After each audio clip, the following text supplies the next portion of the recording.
ওয়ালাইকুম প্রিয় আপু এবং ভাইয়ারা। আমার এই চুলাটা নষ্ট হয়ে গিয়েছিল।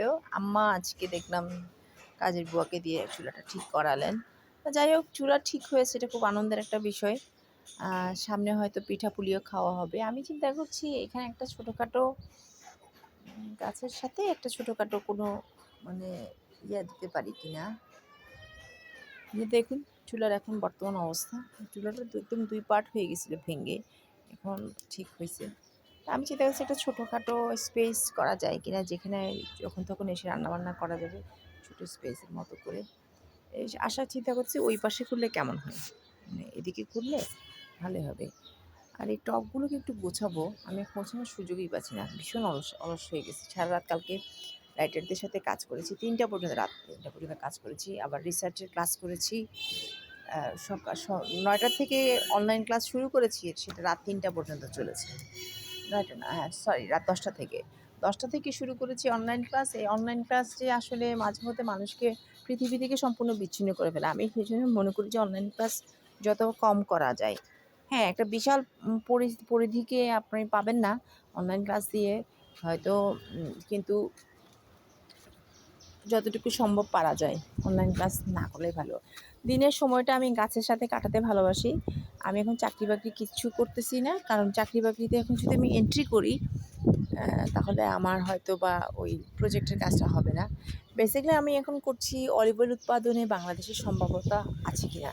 সয়েল টেস্টের কাজ আমি শেষ করে ফেলেছি এবং আলহামদুলিল্লাহ, শুকর আলহামদুলিল্লাহ, সয়েল টেস্টটা হয়ে যাওয়ার পরে এখন আমি অপেক্ষা করছি যে এই যে গাছের এখন নতুন নতুন রোগ আসছে। এই গাছটা যে জাতের গাছটা নিয়ে আমি বেশি আশাবাদী সেটি হচ্ছে সেই জাতের গাছটি। এটা হচ্ছে ল্যাকিনো ভ্যারাইটি। এটা ডিজিজ রেসিস্ট্যান্স অনেক বেশি অন্যান্য চারা গাছের থেকে, মানে অন্যান্য জাতের থেকে। ল্যাকিনো ভ্যারাইটির এই গাছটি অনেক বেশি রোগ প্রতিরোধ ক্ষমতা রাখে, যদি বদনজর না লাগে, আল্লাহ মাফ করুক। তো যাই হোক, এখন এইটুকু হচ্ছে আমার কথা। আমি চাচ্ছি বাংলাদেশে অলিভ অয়েল উৎপাদন হোক, এবং আপনাদের জন্য সবচেয়ে মজার এবং আনন্দের সুসংবাদ হচ্ছে যে অলিভ অয়েল উৎপাদনের সাথে সাথে আমাদের বাংলাদেশের নাম আমি অস্ট্রেলিয়ান অলিভ কাউন্সিলে ঢোকানোর চেষ্টা করছি। সবাই দোয়া করবেন। হ্যাঁ, অস্ট্রেলিয়ান অলিভ কাউন্সিলের জন্য অনেক টাকার ব্যাপার, একা আমার পক্ষে এত টাকা সংগ্রহ করা, এত টাকা করা সম্ভব নয়। যদি সহযোগিতা কেউ করতে চায় নিজের দেশে নিজে থেকে, সো ফাইন, কিন্তু আমি বাকিটা নিজের টাকা দিয়েই করতেছি। নিজের কিছু ইনকাম নাই, কিন্তু বা পারিবারিক ঠিকভাবে আমি করতেছি, এটা আমার ইচ্ছা। গাছ আমি অনেক ভালোবাসি। পাশের বাসার গাছে দেখুন আমের ফুল আসছে, প্রচুর আমের ফুল আসছে, 2 গাছ ভর্তি আমের ফুল আসছে। তো এই হচ্ছে অবস্থা। এখন আমি আশা করছি ফিরে আসলাম আমি আবার আমার চুলার দিকে। আমি হোপ করছি আমার চুলা দ্রুত ঠিক হয়ে যাবে এবং আমি দ্রুত এই চুলাতে রান্না করার সুযোগ আমার হবে। তখন আমি আপনাদেরকে নতুন নতুন মজার মজার ভিডিও দিতে পারবো।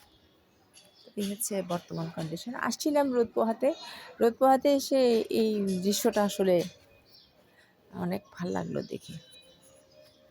তো ঠিক আছে, সবাই ভালো থাকবেন, দোয়া করবেন, টাটা।